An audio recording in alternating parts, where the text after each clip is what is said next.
Assalamualaikum warahmatullahi wabarakatuh. Selamat siang waktu Moskow, selamat malam waktu Indonesia. Alhamdulillahirabbil alamin, nasta'inu ala umuri din. Wassalatu wassalamu ala asrofil anbiya'i wal mursalin, sayyidina wa maulana Muhammadin wa ala alihi wa sahbihi ajma'in. Amma ba'du. Alhamdulillahirabbil alamin. Pada hari ini kita berkesempatan melaksanakan program rutinan kita pengajian online kerjasama antara Permira dengan PCINU Rusia. Alhamdulillah telah hadir juga Narya PCINKR Kahuripan Solo. Tema pengajian online hari ini adalah keutamaan dan manfaat sabar. Waduh, temanya sangat berat nih. Kita sebagai mahasiswa menuntut ilmu kita perlu kesabaran agar apa yang diperoleh maksimal dengan lancar.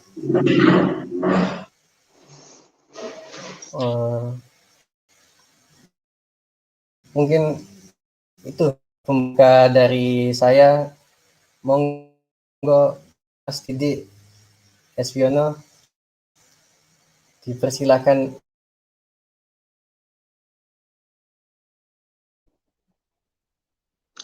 Terima kasih Mas Dinar dan semua pendengar maupun pemirsa dimanapun Anda berada.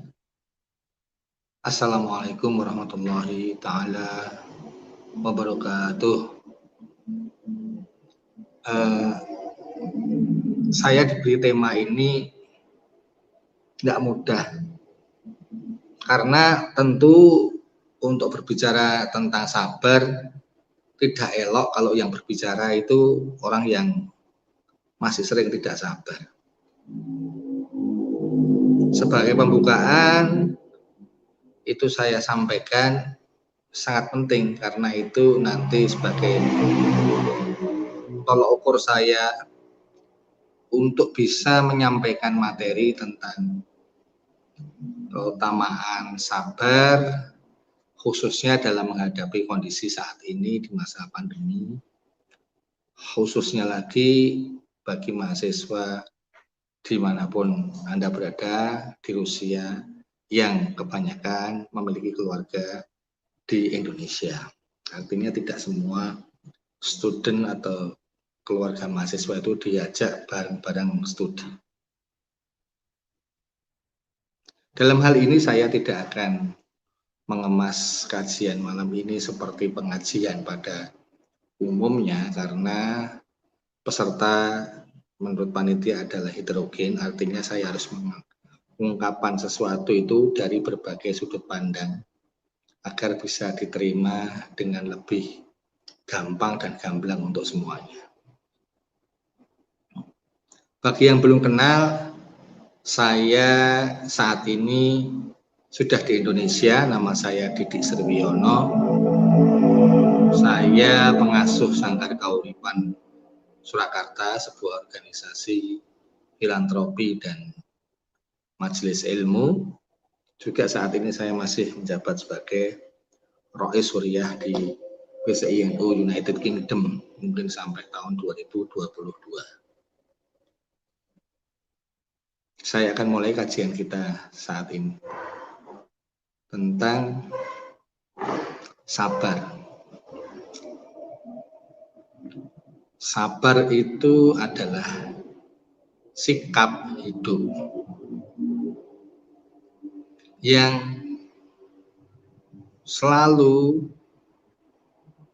dilakukan oleh manusia sehingga nanti menjadi atribut manusia pelaku sikap hidup yang sabar itu. Sabar dalam satu sisi dan tidak sabar dalam sisi yang lain tentu akan membuat hidup pelaku sabar itu tidak imbang atau pincang. Kalau pelaku hidup itu ingin bersabar, ya dia harus bersabar dalam setiap chapter kejadian kehidupan yang dia alami di dunia. Sehingga pada saatnya nanti dia disebut orang yang sabar, orang yang memiliki atribut kesabaran. Sebagai orang Islam, ada banyak rujukan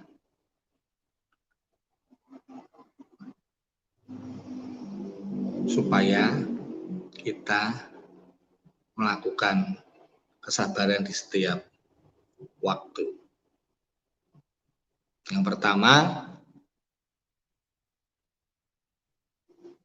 innallaha ma'a shabirin. Tuhan semesta alam itu membersamai orang-orang yang sabar. Yang kedua, wabasyiris shabirin. Sampaikanlah berita bahagia kepada orang-orang yang sabar. Jadi penggalan ayat itu diulang beberapa kali di dalam kitab suci orang-orang Islam. Innallaha ma'as-shabirin sama wabasyiris shabirin. Nah, sabar dalam hal apa?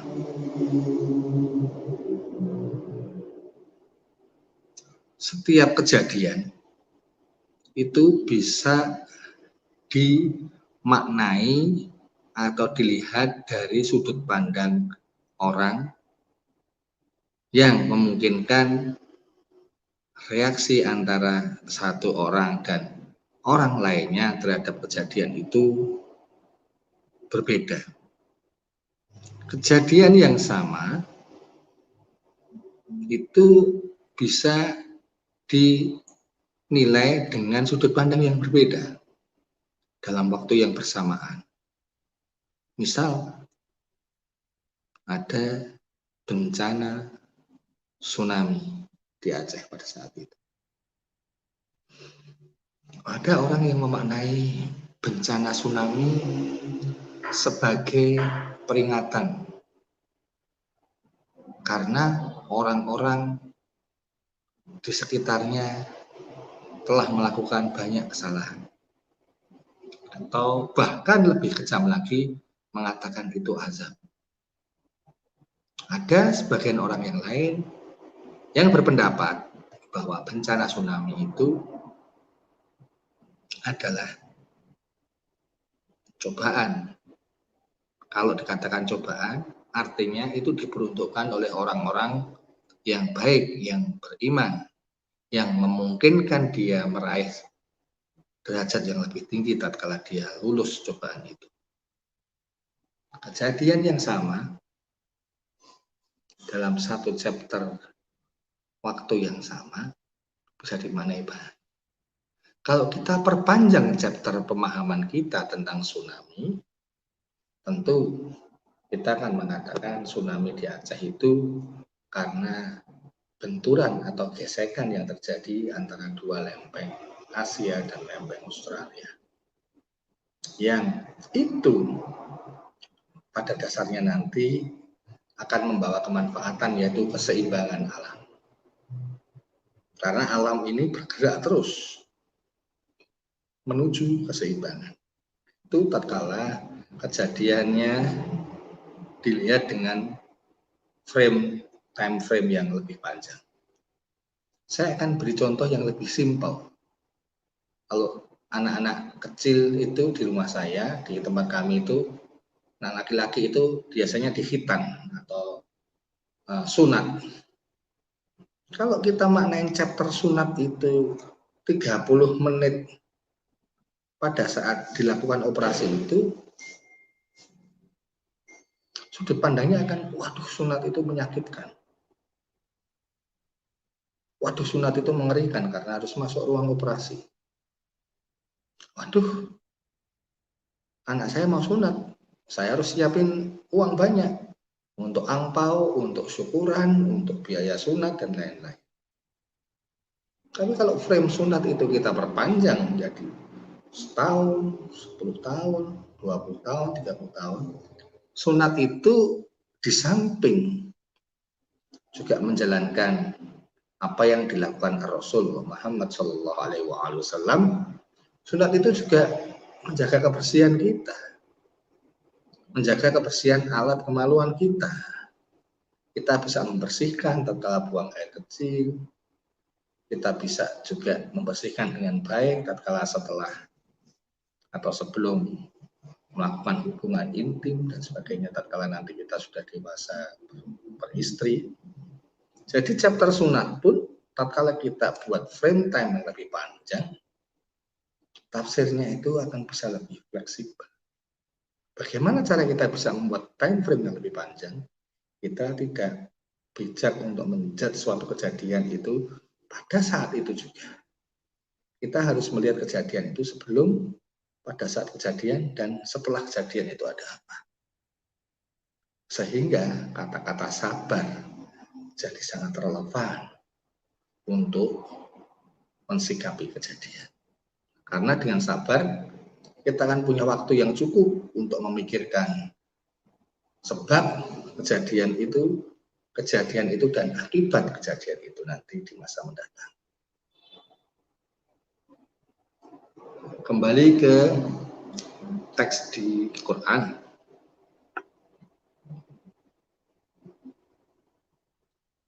Itu ada 2 ayat yang mungkin akan saya sampaikan dalam kesempatan ini. Yang pertama, panggilan kepada orang-orang yang beriman. Ya ayyuhalladzina amanu. Diikuti ista'inu bisabri wassalah. Innallaha ma'as-sabirin. Kalimat yang diawali dengan ya ayyuhalladzina amanu itu adalah kalimat yang mempersyaratkan orang-orang yang beriman. Orang-orang yang beriman di dalam kitab suci juga disebutkan memiliki 3 syarat, yaitu yu'minuna billah wa yaumil akhir wa ya'muruna bil ma'ruf.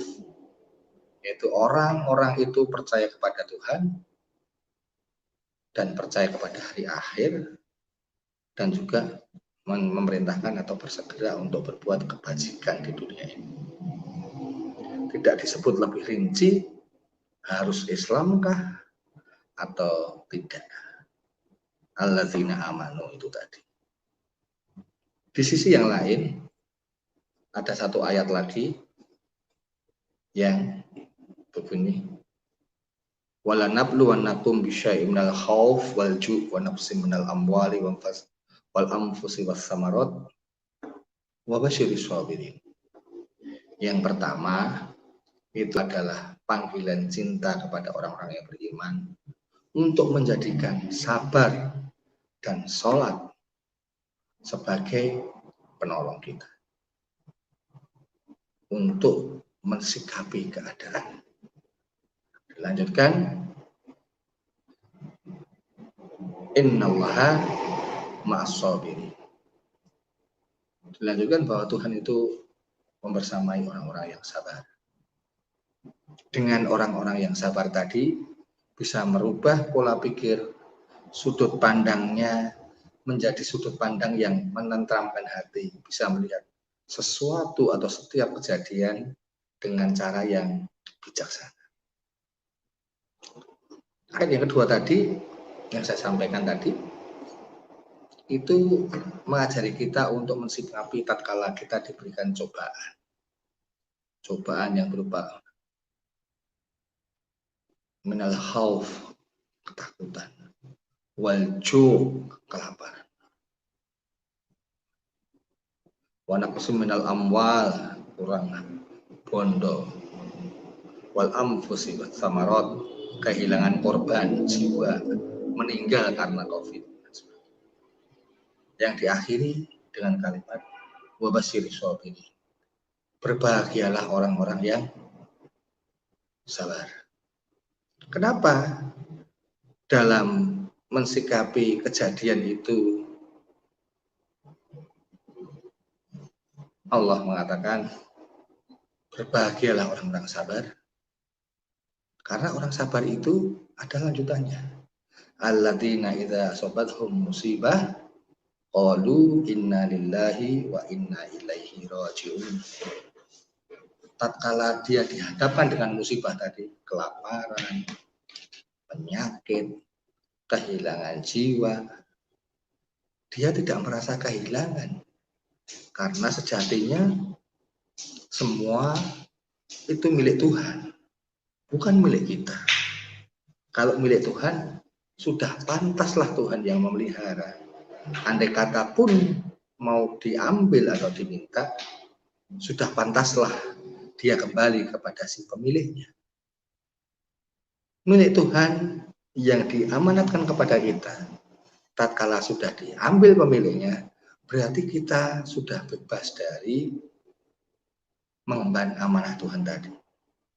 Dunia memang diamanatkan untuk manusia, agar bisa dijamin kelestariannya, agar bisa dilangsungkan kehidupan di dalamnya, agar bisa diwariskan kepada generasi yang selanjutnya.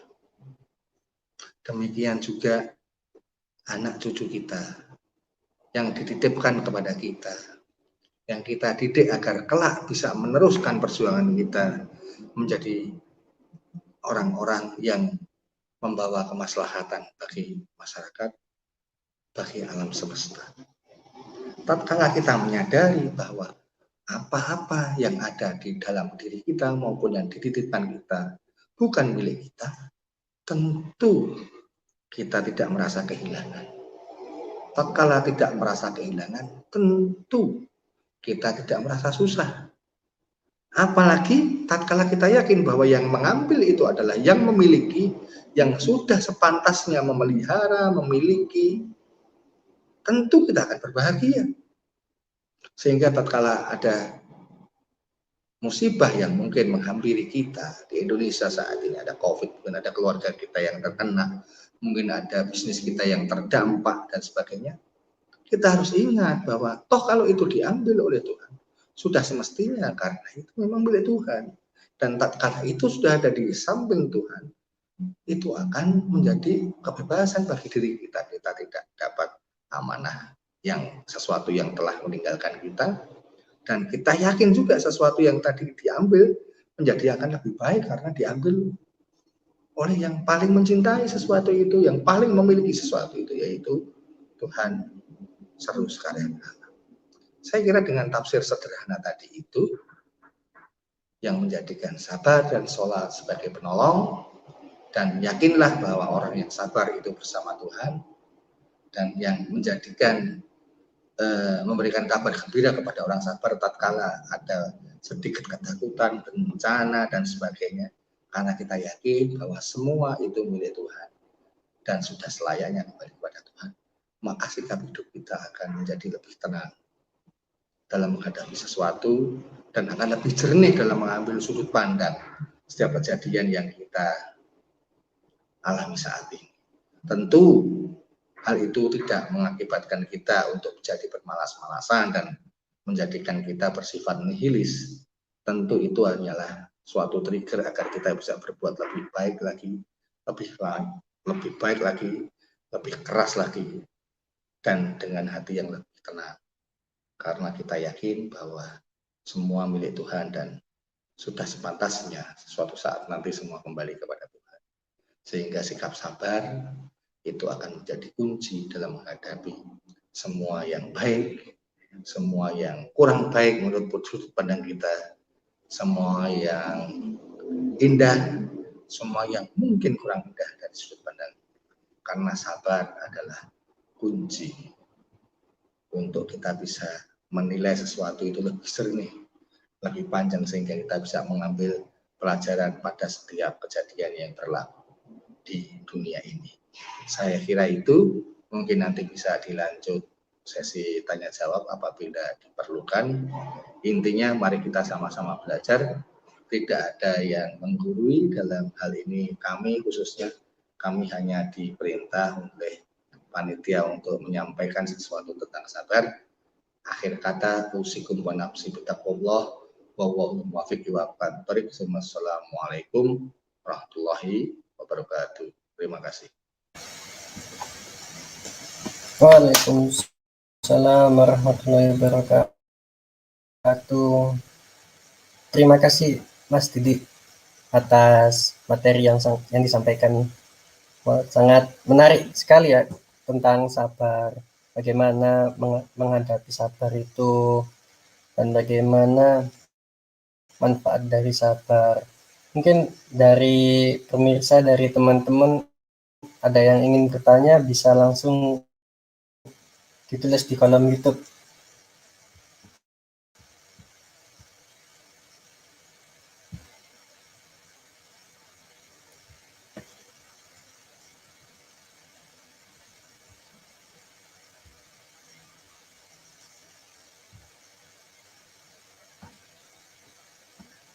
Apakah ada yang ingin bertanya?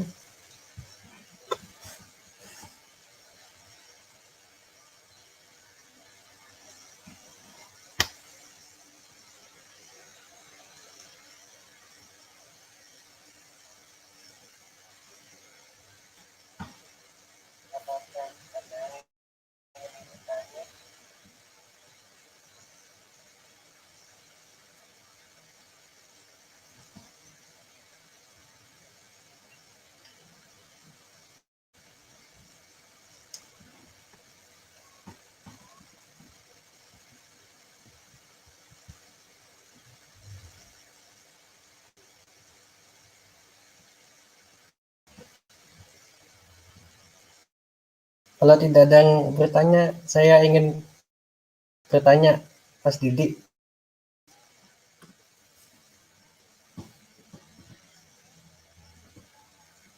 Betul.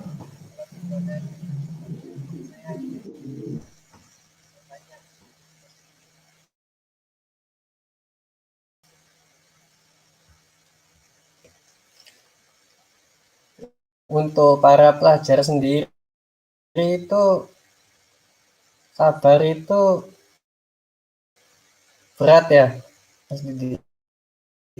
Seperti contoh ini, kadang kita punya barang hilang, punya sesuatu hilang gitu.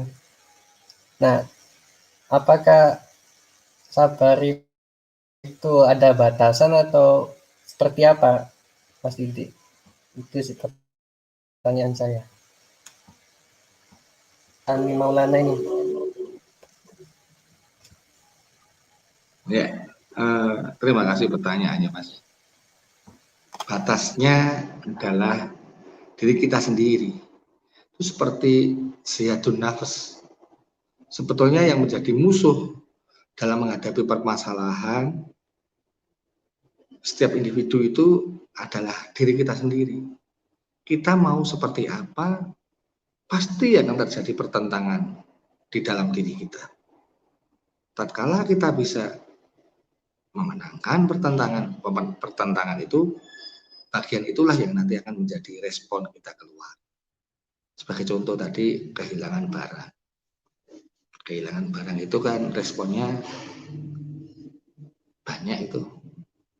Marah, kecewa, sedih. Dengan 3 model mental itu saja akan membuat outcome yang berbeda. Marah, dia akan mencari kambing hitam atau menyalahkan orang lain, atau mungkin menyalahkan dirinya sendiri. Sedih karena dia kehilangan sesuatu yang seharusnya masih jadi miliknya. Dengan beda. Yang ketiga, bisa jadi sikap mental kita itu, wah ini kejadian nggak boleh menimpa orang lain ini. Kayaknya ada yang mencuri. Bagaimana kalau kita lihat CCTV dan kita laporkan orang yang mencuri? Responnya kan berbeda-beda tergantung sikap kita. Nah, sabar itu fase sebelum kita merespon sesuatu. Sabar itu jeda antara kita melihat kejadian dan kita merespon kejadian. Tatkala kita bisa lebih sabar, kita akan mengambil pilihan-pilihan yang menurut kita paling bijaksana. Karena pada saat kita menentukan tadi pilihan-pilihan tadi, hati kita tenang, pikiran kita fokus, sehingga emosi pemilihan yang gerusa-gerusu, yang emosional itu tidak akan terjadi tatkala kita sabar. Dampaknya tentu banyak. Diri kita sendiri hatinya tenang. Kalau kita kehilangan sesuatu, kita grogi dan kita nggak tenang seperti itu, kita bisa kehilangan sesuatu yang lain karena kita lepas kontrol. Nah, dengan sabar, ya mungkin kita bisa menemukan itu, atau mungkin kalau sudah nggak rezeki kita, ya mungkin kita minimal menjadikan kita lebih waspada, lebih hati-hati agar kita tidak kehilangan sesuatu yang lain. Dengan sabar juga kita bisa memaklumi nantinya, kalau toh kita sudah menganalisa lebih panjang, mungkin memang sudah saatnya barang yang hilang tadi diambil pemiliknya, diberikan kepada orang lain yang mungkin lebih manfaat. Di tangan kita mungkin barang itu tidak membawa manfaat dan sebagainya. Jadi sabar itu milik jihadun nafas. Jihadun nafas itu jihad akbar, kata Nabi Muhammad SAW. Tatkala beliau habis perang Badar, sahabat-sahabatnya habis perang Badar, beliau malah berkata, kita habis pulang dari perang yang kecil menuju perang yang besar. Perang Badar tadi dianggap kecil, walaupun dahsyat sekali itu, 313 orang musuh 1000. Tapi dianggap kecil karena perang yang lebih besar dari perang Badar pada saat itu disampaikan oleh Nabi Muhammad SAW adalah jihadun nafas. Sabar adalah salah satu kunci dari jihadun nafas. Sabar adalah salah satu pintu untuk mencapai makom spiritual yang lebih tinggi, ikhlas, zuhud, dan sebagainya. Mungkin demikian.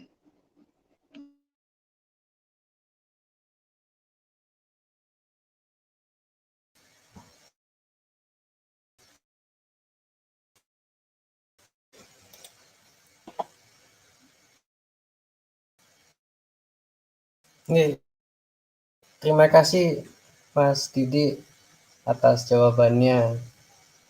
Ini ada pertanyaan lagi dari akun Fatmawati Banyuwangi.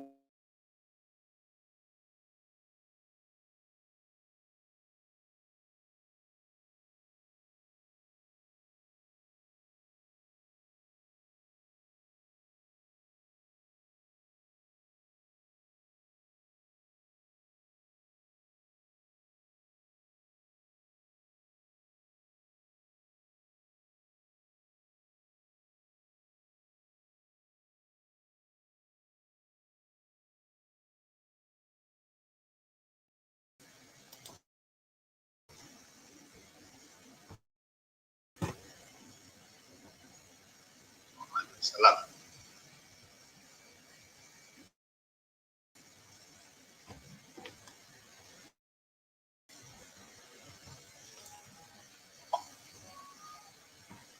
Halo, suara saya kedengaran? Terima kasih Mas Didi atas jawabannya. Ini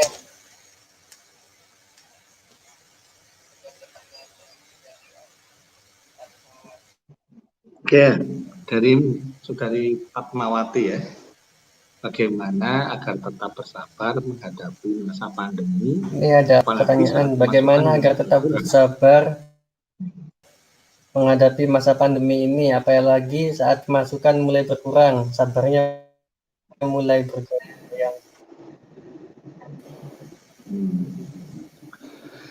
Ya, sabar itu bergoyang-goyang nggak apa-apa, manusiawi itu sabar bergoyang-goyang. Cuman jangan sampai kita salah dalam menghadapi itu. sebagai misal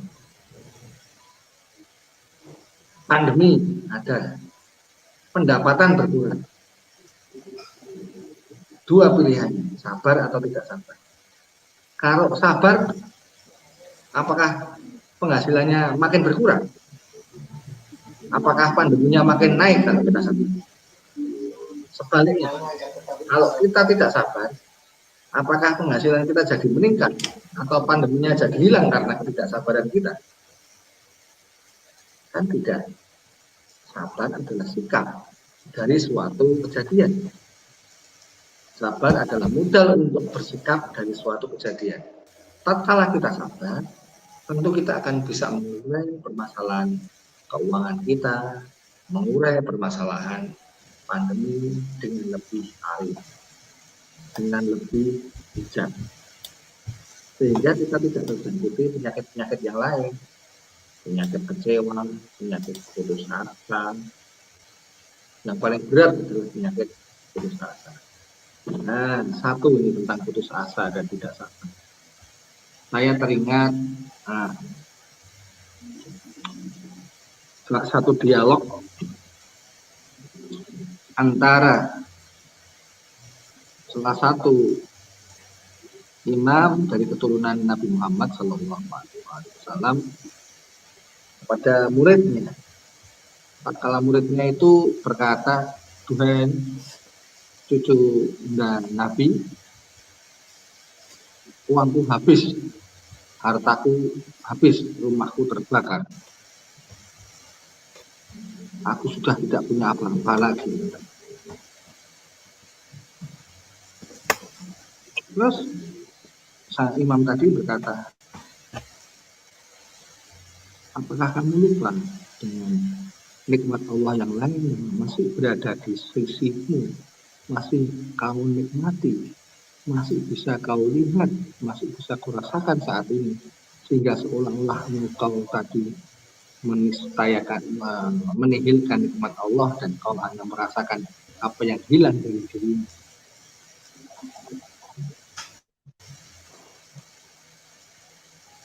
Kita masih punya pikiran yang sehat, kita masih punya badan yang sehat yang patut kita syukuri. Kita masih lebih banyak memiliki apa yang kita syukuri daripada kita cuman menyesali apa yang mungkin berkurang dari hidup kita, misalnya penerimaan atau penghasilan kita. Tentu kalau penghasilan menurun, pengeluaran juga harus diturunkan. Responnya respon yang sangat rasional saja. Misalnya tatkala pendapatan kita 1.000, pengeluaran kita 800, sekarang pendapatan kita juga 700, tentunya pengeluaran kita tidak boleh lebih dari 600. Saya kira itu sikap yang bisa kita pilih. Kita memilih sabar atau tidak sabar dalam menghadapi sesuatu itu tidak berpengaruh. Bahkan kalau kita tidak sabar, itu akan membuat kesalahan-kesalahan berikutnya yang akan menghancurkan diri kita. Tatkala kita sabar, mungkin kita akan bisa berpikir lebih jernih, mencari solusi yang lebih mungkin kita lakukan. Saya kira itu. Terima kasih.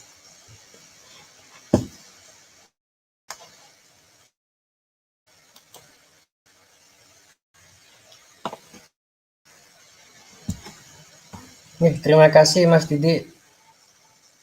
Ini ada pertanyaan lagi dari Anissa Dwi.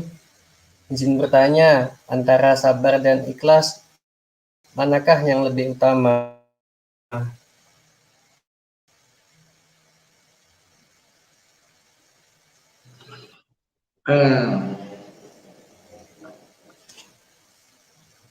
Semuanya baik. Ikhlas itu harus didasari dengan ilmu. Sabar juga harus didasari dengan ilmu. Artinya dua anakan sabar, ikhlas itu mensyaratkan kita memiliki ilmu tentangnya. Sehingga kita tahu apakah kita sekarang sabar atau ikhlas atau belum. Jangan-jangan kita merasa sabar, kita merasa ikhlas, padahal secara ilmu kita masih jauh dari itu. Jauh dari sabar, dan jauh dari ikhlas. Sehingga kalau dikatakan mana yang lebih utama antara sabar dan ikhlas, sabar saja tidak ikhlas itu juga akan membawa penyakit hati. Ikhlas saja tidak sabar itu juga akan membawa kita ke keteledoran yang mengakibatkan kesalahan-kesalahan yang lain karena kita tidak sabar menghadapi. Sabar dan ikhlas laksana gula dan teh yang mungkin harus diseduh bersamaan sehingga menciptakan kolaborasi yang baik. Saya kira itu dan tidak perlu dikotomikan mana yang lebih penting, mana yang lebih dulu dan sebagainya. Saya kira demikian jawaban saya.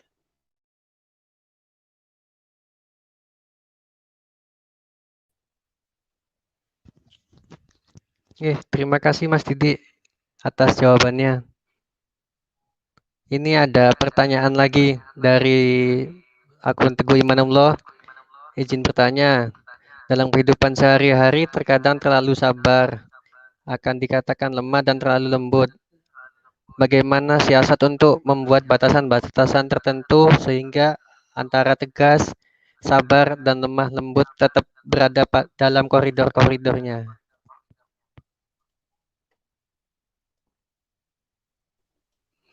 Pertama tadi kita memang harus tahu bedanya antara sabar dan lemah. Seorang yang sabar itu adalah orang yang kuat. Orang lemah tidak akan bisa sabar. Orang sabar itu hanya bisa dilakukan oleh orang yang kuat. Orang yang lemah tidak akan bisa sabar. Jadi sabar tidak bisa dikatakan lemah. Orang lemah itu mungkin bukan sabar, dia takut saja. Coba kalau dia kuat, mungkin dia nggak sabar. Orang lemah itu bisa nggak sabar. Tentu orang lemah juga bisa sabar sesuai kadarnya. Tapi sabar dan lemah itu sesuatu yang berbeda. Orang yang bisa bersabar itu orang yang mentalnya kuat. Orang yang kuat, dia direcokin oleh orang yang lemah, itu dia bisa balas. Dia bisa balas, tapi dia memilih sabar. Artinya orang yang kuat itu bisa sabar. Tapi orang yang lemah, yang dihajar orang kuat, itu dia bukan sabar. Dia takut untuk membalasnya karena dia merasa lebih lemah daripada orang yang mendolimi tadi. Jadi sabar dengan lemah itu sesuatu yang berbeda menurut saya. Untuk itu sebaiknya kita pahami ilmunya tentang sabar. Orang yang memilih untuk tidak membalas walaupun dia mampu itu orang sabar. Orang yang takut membalas karena dia takut pada orang yang menganiaya tadi itu orang yang takut, bukan orang yang sabar. Saya kira untuk menjelaskan definisinya cukup dengan 2 kalimat yang tadi.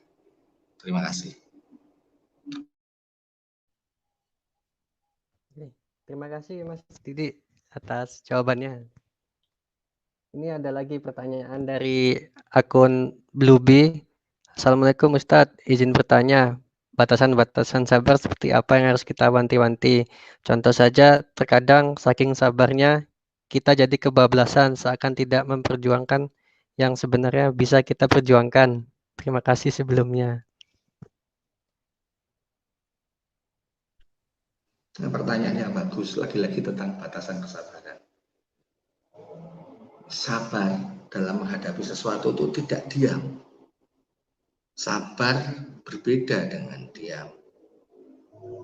Sabar itu melihat sejenak kejadian dan melihat sudut pandang terbaik sehingga kita bisa membuat respon yang pas terhadap apa yang harus kita lakukan.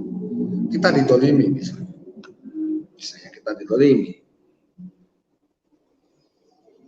Wah, kita balas dengan pendoliman yang ada, terus terjadi pertentangan, hancur lawan hancur. Itu yang terjadi bukan karena tidak sabar.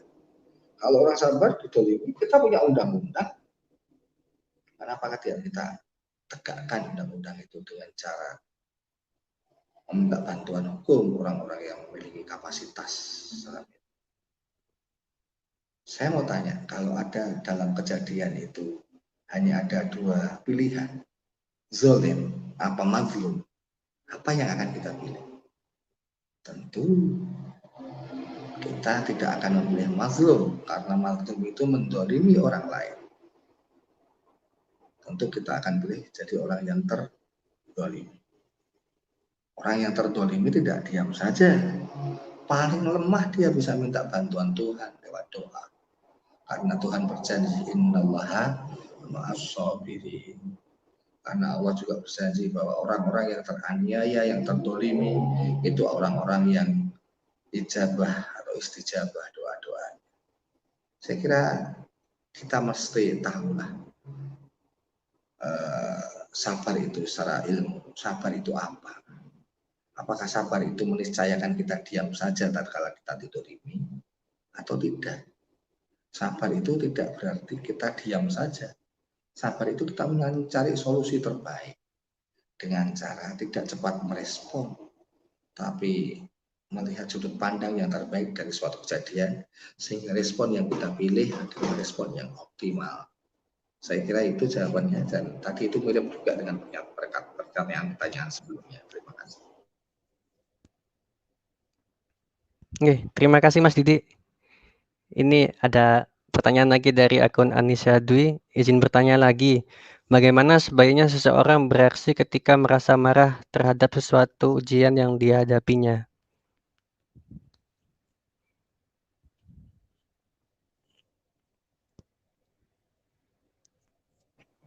Ya, tatkala amarah itu menyelimuti kita, ada beberapa himbauan, anjuran dari ulama-ulama maupun dari aulia-aulia, warasatul anbiya.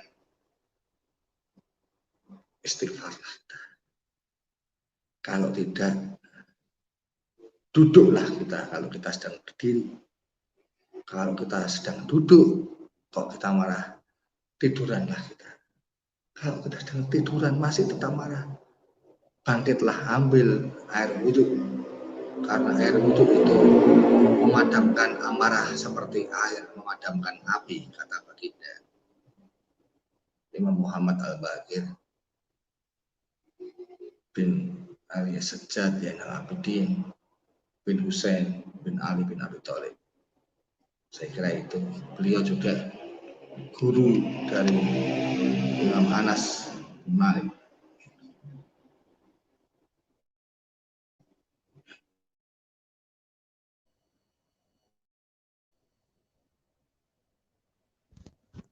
Oke, terima kasih Mas Didi. Ini ada pertanyaan lagi dari akun Alvina Adila. Izin bertanya, memang orang tidak bisa berubah kalau tidak dari kemauan sendiri. Tetapi, apakah ada cara-cara untuk membantu orang yang tidak sabaran menjadi lebih penyabar? Intinya membuat orang nggak sabar jadi sabar, Mas Didi.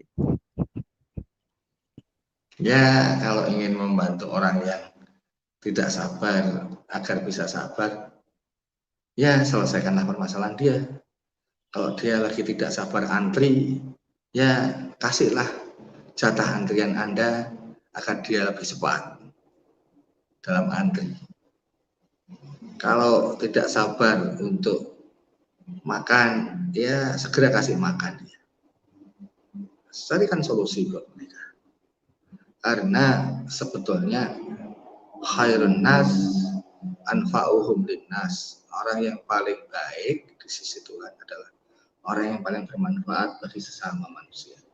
Tatkala kita bisa memberikan atau solusi kepada orang yang belum sabar agar dia bisa bersabar, tentunya kita berarti memiliki kesabaran yang lebih, berarti kita memiliki waktu yang lebih, berarti kita memiliki perhatian yang lebih kepada saudara kita itu, dan itu tanda bahwa panjenengan sudah memenuhi syarat untuk mendapat kriteria orang yang sabar. Saya kira mungkin demikian. Kalau kurang pas, saya mohon maaf. Terima kasih. Terima kasih Mas Didi atas jawabannya. Mungkin masih ada teman-teman yang ingin bertanya kembali. Masih dibuka untuk kolom pertanyaan.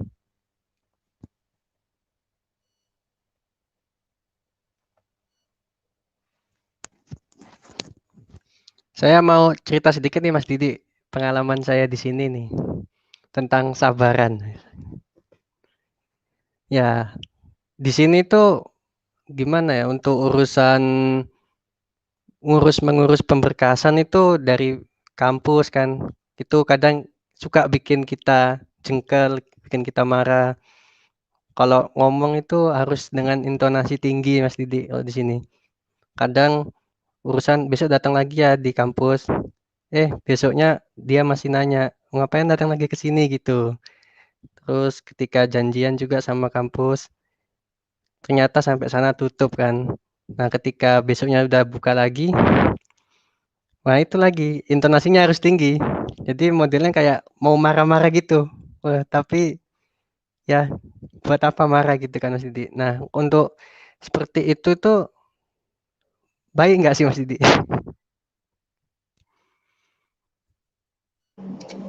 Kalau orang Jawa itu memiliki peribahasa desa mawa cara, negara mawa tata. Jadi mungkin itu kan konstruksi sosial dari suatu masyarakat yang terbentuk karena hubungan antar masyarakat yang sudah sangat lama. Di Eropa daratan misalnya, kita telat 5 menit aja kita ditinggal. Di Indonesia, kita udah nunggu sejam juga belum datang teman kita. Sama. Saya yakin tatkala kitab suci agama samawi dulu turun untuk masyarakat Jazirah Arab pada umumnya.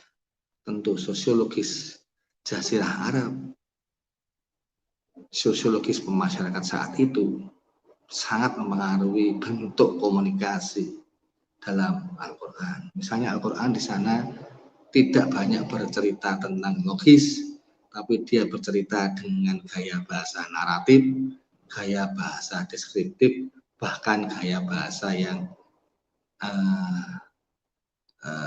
puistik. Jadi jarang di Quran ditulis gaya bahasa yang argumentatif. Sehingga untuk masyarakat tertentu pendekatan gaya bahasa Quran harus direkontekstualisasi dalam tafsir-tafsir yang menyebabkan Quran itu bisa diterima di setiap tempat karena memang sifatnya secara umum adalah universal. Demikian juga tatkala kita menghadapi suatu masalah di suatu tempat dengan komunitas masyarakat yang berbeda, tentunya membutuhkan sikap dan jawaban, respon yang berbeda. Di situ bukan berarti kita tidak sabar, tapi kita di situ mensikapi sesuai dengan cara mereka bersikap. Nabi Muhammad Shallallahu Alaihi Wasallam memiliki menantu namanya Sayyidina Ali bin Abi Thalib.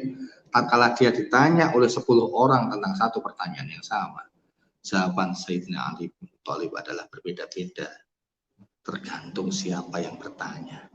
Dan dia bisa menjawab sesuatu yang berbeda lagi dari pertanyaan yang sama apabila memang yang bertanya membutuhkan jawaban yang berbeda.